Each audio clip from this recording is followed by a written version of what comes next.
আগে আমাকে জানালে আমি কত কিছু রান্না করে রাখতাম। না আম্মু, আমি অন্য একবার এসেছি। আপনার হাতে মজা মজা সব রান্না খাবো। আজকে আমি যাই, আমার একটু কাজ আছে। আদিত্য ওর শাশুড়ি শ্বশুরকে বুঝিয়ে সুঝিয়ে চলে আসলো।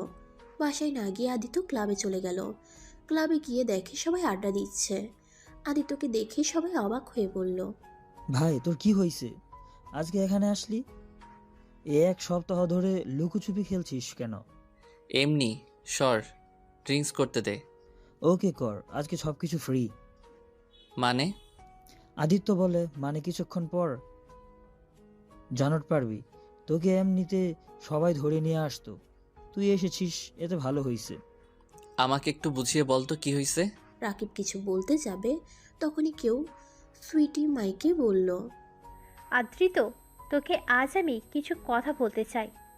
আমাকে কি বলবি? আর বলবি ভালো কথা, মাইকে করে বলার কি প্রয়োজন?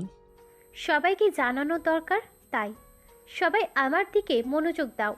যারা আদ্রিতকে ভালোবাসো বা পছন্দ করো, সকল মেয়েদের বলছি, আমি আদ্রিতকে ভালোবাসি। I love you Adrit. আমি তোমাকে অনেক ভালোবাসি। আমি জানি তুইও আমাকে অনেক ভালোবাসিস। তাই আমি চাই তুই সবার সামনে আমাকে প্রপোজ করবি। সুইটির কথা শুনে সবাই অবাক হয়ে যায়। তখনই আদিত্য কিছু বলতে যাবে, তখনই সুইটি আদিত্যকে জড়িয়ে ধরে বলল, কি ব্যাপার জান, অবাক হলে? আমিও জানি জান, তুমি আমাকে ভালোবাসো। সবার সামনে আমাকে প্রপোজ করো। সুইটি, তোকে আমার কিছু কথা বলার আছে। তুই নেশার ভিতরে আছোস, আমি সকালে তোর সাথে কথা বলবো। আদিত্য সুইটিকে সরিয়ে দিয়ে চলে যেতে নিল। সুইটি ওকে ধরলে আদিত্য সরিয়ে দেয়। সুইটি বাসায় যা, আমাকে যেতে দেন। না, কি কথা বলবে এখানে বলো। না, আমি যা বলার সকালে বলবো, এখন আমাকে যেতে দে। সুইটি আদিত্যর কোনো কথা শুনে না। সুইটি আর সবাই একসাথে বলতে লাগলো। আদিত্য যেন সুইটিকে প্রপোজ করে। আদিত্যর মাথা এমনিতে গরম ছিল, তার উপরে ওদের চোরাচুরি করাতে আদিত্য বিরক্ত হয়ে চিৎকার করে বলল, উফ, চুপ করবে তোমরা। আর সুইটি, তুই আমার বেস্টু, তাই বেস্টু হিসেবে ভালোবাসি, অন্যভাবে ভালোবাসি না। আর আমি অন্য কাউকে ভালোবাসি, তাই প্লিজ এই বিষয়ে আর কথা বাড়াতে চাই না। আদিত্যর কথা শুনে সবাই অবাক হয়ে তাকিয়ে আছে। সুইটি পড়ে যেতে নিলে যদি ধরে ফেলে আদিত্যকে বলে, আদিত্য কি চাতা বলছিস? তুই তো একদিন আমাকে বলেছিলি তুই সুইটিকে মনে হয় ভালোবাসিস। হ্যাঁ, আমি ভেবেছিলাম ওই আমাকে বুঝে আমার পাশে সবসময় থাকে, তাই আমি ভেবেছিলাম আমি ওকে হয়তো ভালোবাসি, কিন্তু না, আমি ওকে ভালোবাসি না। আমি জাস্ট ওকে পছন্দ করতাম, বাট বেস্টু হিসেবে। এইটা ভালোবাসা বলা যায় না। আমাকে ক্ষমা করে দে, আমি তোকে বেস্টু চোখে দেখি, এর থেকে কিছু না। আদিত্যর কথা শুনে সুইটি কান্না করতে করতে আদিত্যর কলার ধরে টেনে ওর কাছে নিয়ে এসে বলে, আমার এত কেয়ার করা, আমার কথা এত ভাবা, আমার কিছু হলে পাগলের মতো ছুটে যাওয়া, এটা কি ভালোবাসা ছিল না? আমাকে যদি ভালো না বাসো, তাহলে সবার থেকে আমাকে কেন এত কেয়ার করতি? আমাকে ভালো না বাসলে কেন আমার সাথে এতদিন ভালোবাসার অভিনয় করলি? একজন বয়ফ্রেন্ড যেভাবে থাকে, তুই ঠিক সেভাবে কেন আমার সাথে থাকতি বল? কথাগুলো বলে সুইটি আদিত্যকে জড়িয়ে ধরে কান্না করে ওর চোখের পানিতে আদিত্যর জ্যাকেট ভিজিয়ে দিচ্ছিল। আদিত্য সুইটিকে কি বলবে বুঝতে পারছে না। আদিত্য সুইটিকে বলল, দেখ, আমি সবাইকে সমানভাবে ভালোবাসি, সমানভাবে কেয়ার করতাম। আর তুই ছিলি আমার বেস্টু। তোর সাথে আমি সেই ছোটবেলা থেকে পড়াশোনা করছি। তুই আমার কাছে খুব গুরুত্বপূর্ণ, কিন্তু আমাদের সম্পর্কটা ওই রকমভাবে কোনো দিন হতে পারে না। আমাকে ক্ষমা করে দে। আদিত্য কথাগুলো বলে সুইটিকে রেখে ক্লাব থেকে বের হয়ে যায়। সুইটি ক্লাবে ফ্লোরে হাঁটু গেড়ে বসে জোরে জোরে চিৎকার করে কান্না করতে লাগলো। আর এদিকে আদিত্য চোখের পানি নিয়ে ড্রাইভিং করতে লাগলো আর মনে মনে ভাবতে লাগলো, আমাকে ক্ষমা করে দিস সুইটি, আমি তোকে ভালোবাসি, কিন্তু এখন আমি তোর থেকেও আমার স্ত্রীকে বেশি ভালোবাসি। হয়তো আমি তাকে প্রকাশ করি নাই, কিন্তু তাকে আমি অনেক ভালোবাসি। আমি জানি তুই অনেক কষ্ট পেয়েছিস। যদি বিয়েটা না হতো তাহলে তোর হাত ধরতাম, যেখানে বিয়ে হয়ে গেছে। আর ভালোবাসি তাকে ছেড়ে তোর হাত ধরতাম কিভাবে বল? আদিত্য কথাগুলো বলে চোখে পানি ছাড়তে লাগলো। আদিত্য হঠাৎ করে ড্রাইভিং কন্ট্রোল করতে না পেরে একটা ট্রাকের সাথে ধাক্কা লেগে সোজা আদিত্যর গাড়ি ছিটকে রাস্তা থেকে খাদে পড়ে গেল। ট্রাক ড্রাইভার ভয়ে ট্রাক নিয়ে তাড়াতাড়ি করে নিয়ে চলে গেল। 5 বছর পর রাহেলা বেগম রান্না শেষ করে তার ছেলের রুমে চলে গেল। রুমে গিয়ে দেখে তার ছেলে শুয়ে আছে। রাহেলা বেগম ডাকতে গেলে তার ছেলে তার কোলে মাথা দিয়ে পড়ল। আম্মু, রাত ঘুমাতে পারি নাই। না, আর 1 মিনিটও ঘুমোতে পারবি না। তাড়াতাড়ি উঠ। তোর আঙ্কেলের সাথে আজ না শহরে যাওয়ার কথা। তাড়াতাড়ি উঠ। তোর আঙ্কেল আসলে অনেক রেগে যাবে কিন্তু। উফ আম্মু, আঙ্কেলের সাথে যাব না। ওনার মেয়ে খালি আমার সাথে ফাইজলামি করে, আমার ওই সব ভালো লাগে না। রাহেলা বেগম আকাশের কথা শুনে হাসতে লাগলো। আকাশের মাথায় হাত বুলিয়ে দিয়ে বলল, আরে পাগল ছেলে, তুই এটা বুঝিস না? তুলি তোকে ভালোবাসে, তাই তোর সাথে এমন করে। আমার ছেলেটা যে কবে বড় হবে কে জানে। আমিও তো আপুকে ভালোবাসি, তাই বলে আপু ওই রকম করবে? আরে পাগল ছেলে, আমার এই ভালোবাসা না। ও তোকে অন্যরকম ভালোবাসে। আচ্ছা, এখন উঠে খাবার খেয়ে নে। আমি তুলিকে বলে দিব তোকে যেন আর ডিস্টার্ব না করে। বলে দিও। তুই এখন উঠ। আকাশ তাড়াতাড়ি করে উঠে পড়ল। উঠে ওয়াশরুমে গিয়ে ফ্রেশ হয়ে টেবিলে বসে খাবার খেয়ে নিল দুজন। আকাশ শোন, 1 সপ্তাহ পর আমরা শহরে চলে যাব। আমি ট্রান্সফার করে নেব। কেন, এখানে কি হয়েছে? গ্রামে থেকে কোনো লাভ নাই, তাই শহরে চলে যাব। আমি শিক্ষকতা করব, আর তুই শহরে একটা চাকরির ব্যবস্থা করে নিবি। এখানে থাকলে বাদর হওয়ার বাকি থাকবে না। আমি আবার কি করলাম? কিছু করে নাই, দেখি প্রতিদিন এতগুলো বিচার আসে, আর কিছু করলে মনে হয় সেকেন্ড সেকেন্ড বিচার আসতো। ঢাকা যাবে কার কাছে?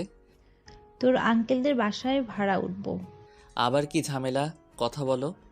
ধুর, ভালো লাগে না, থাকো, গেলাম। আঙ্কেল এসে গেছে, তাহলে কি আম্মু আমি আর আসবো না? ওইখানে থেকে যাব? তুমি একা আসবে নাকি? তুই একেবারেই তোর সব কিছু নিয়ে চলে যা। আমি বাকি জিনিসপত্র আস্তে আস্তে সব পাঠিয়ে দিব। ওকে, আই লাভ ইউ আম্মু। I love you too. আকাশের কপালে চুমু দিল। আকাশ জড়িয়ে ধরে ওর আঙ্কেলের সাথে চলে যেতে নিল। আকাশ বাসে উঠে যাচ্ছিল। আকাশ বাইরের দিকে তাকিয়ে আছে।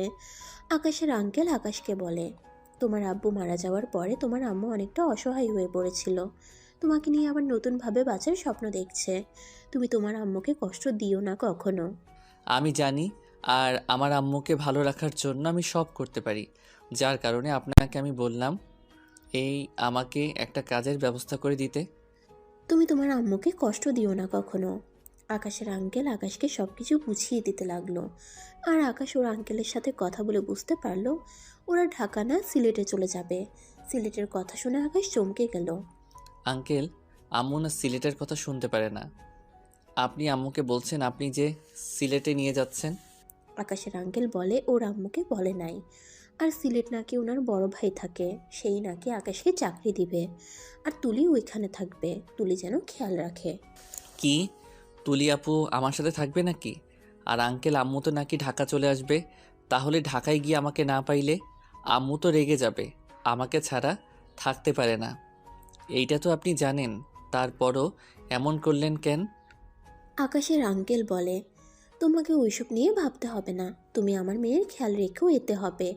আমার মেয়েকে প্রতিদিন হসপিটালে দিয়ে আসবে। আর হসপিটালে দিয়ে এসে অফিসে চলে যাবে। আর কাজটা যেন মনোযোগ দিয়ে করে।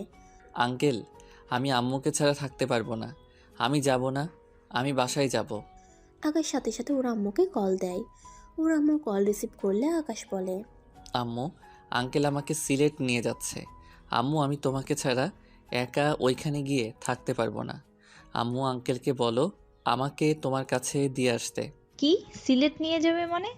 আমাকে না বলে, আমাকে না বললো ঢাকায় তোকে একটা চাকরি দেবে। দেখি তোর আঙ্কেলের কাছে ফোন দে। আদিত্য ওর আঙ্কেলের কাছে ফোন দিলে ওর আঙ্কেল ওর আম্মুকে বোঝাতে লাগলো।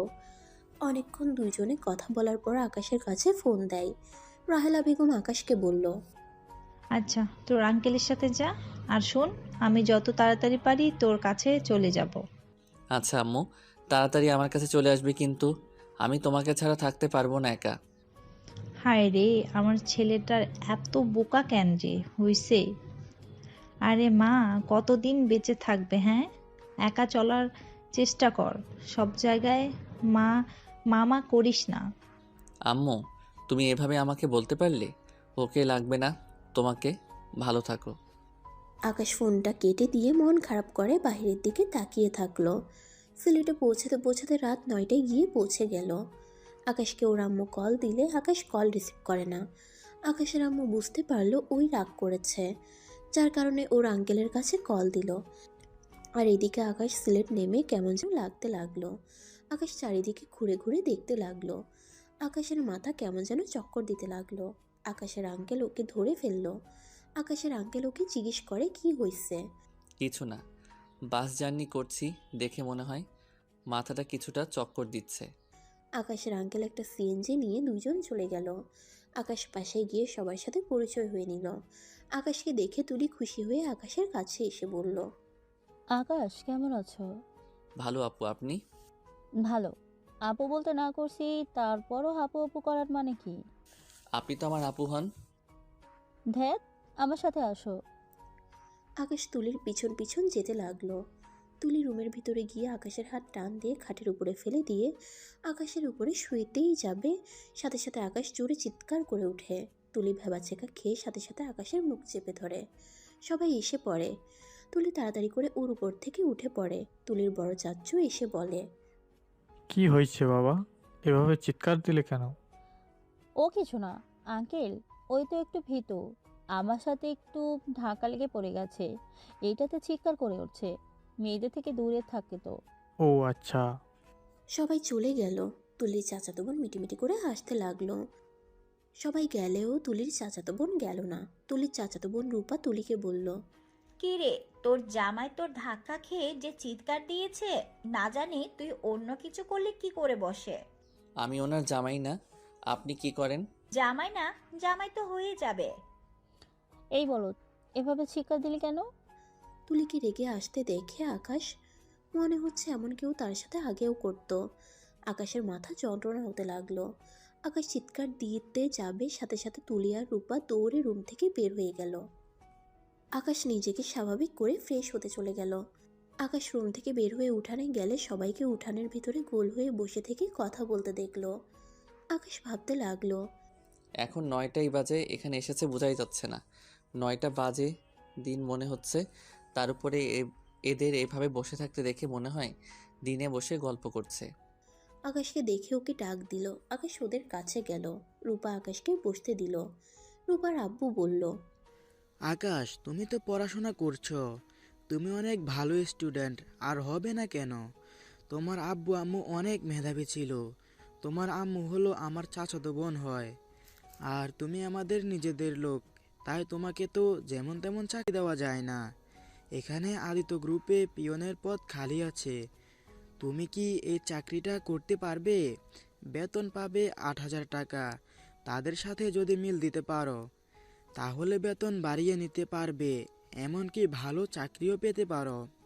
প্রিয়নের চাকরি আম্মু জানলে আমাকে এটা করতে দিবে না। আমি তো মাস্টার্স করা শেষ, আমি স্কুলে জব নিব। এখন চাকরি নিতে আগে টাকা দরকার হয়, তাই আপাতত এই চাকরিটা করো। তারপর খোঁজ খবর নিয়ে মাস্টারের চাকরির জন্য অ্যাপ্লাই করো। আম্মুর সাথে কথা বলতে হবে। হ্যাঁ করো। আর বাবা, আমার এছাড়া কোনো চাকরি দিতে পারছি না তোমাকে, কারণ আমি এখানে ছোট পদে কাজ করি। আচ্ছা আঙ্কেল, সমস্যা নাই। আমি আম্মুর সাথে কথা বলে দেখি উনি কি বলে। এই, তুমি সব কথাতে শুধু মামা করো কেন? নিজের সিদ্ধান্ত বলে কোনো কথা নেই। যতদিন দেখছি খালি মামা করে, ছাগলের 3 নম্বর বাচ্চার মতো। আঙ্কেল, আপু কিন্তু আমাকে অপমান করছে। আদিত্যর কথা শুনে তুলির আব্বু ওকে ধমক দিল। তখন তুলি চুপ হয়ে গেল। আকাশ ওর আম্মুকে কল দিলে সাথে সাথে ওর আম্মু কল রিসিভ করে বলে, আকাশ, সরি বাবা, রাগ করিস না। আমি আর এই কথা বলবো না। দেখ, তুই দূরে গেছোস, এখন রাগ করে আমার ফোন ধরা বন্ধ করিস না। আমার খুব টেনশন হয়, তুই তো জানিস। তোর কণ্ঠ না শুনলে আমার বুকের ভেতরটা তোলপাড় করে। আম্মু সরি, আর এমন করব না। আম্মু, তোমাকে যে জন্য কল দিয়েছিলাম সেটা শোনো। কি কথা? আমার কাছে দাও, আমি বুঝিয়ে বলি। আকাশ ফোনটা এগিয়ে দিলে রূপার আব্বু রাহেলা বেগমের সাথে কথা বলতে লাগলো। উনি কিছুতেই রাজি হলো না। রূপার আব্বু আর কিছু না বলে আকাশের কাছে ফোন দিলে আকাশ ওর আম্মুকে বলল, আম্মু 1 মাস করে দেখি না, নতুন নতুন সব কিছু বুঝে নেই। প্লিজ প্লিজ আম্মু, রাগ করো না। না, আমার ছেলেকে দিয়ে ওই সব কাজ করাবো না। আম্মু এমন করো না, আমি কাজটা করি প্লিজ। আম্মু তুমি না বলছো সব কাজ ছোট করে দেখতে নাই, কাজ তো কাজই, এখানে ছোট বড় কিছু নাই। তাই বলে আমি তো জানি আমার ছেলের অবস্থা। কথায় কথায় মাথা গরম হয়ে যায়। কেউ কিছু বলে, তুই নিজের রাগ কন্ট্রোল করতে পারবি বল? যদি পারিস তাহলে কর। ওকে আম্মু, আমি আমার রাগ কন্ট্রোল করব। এবার রাজি হয়ে যাও। আচ্ছা, তোর যেটা ভালো লাগে। কিন্তু হ্যাঁ, এই কাজ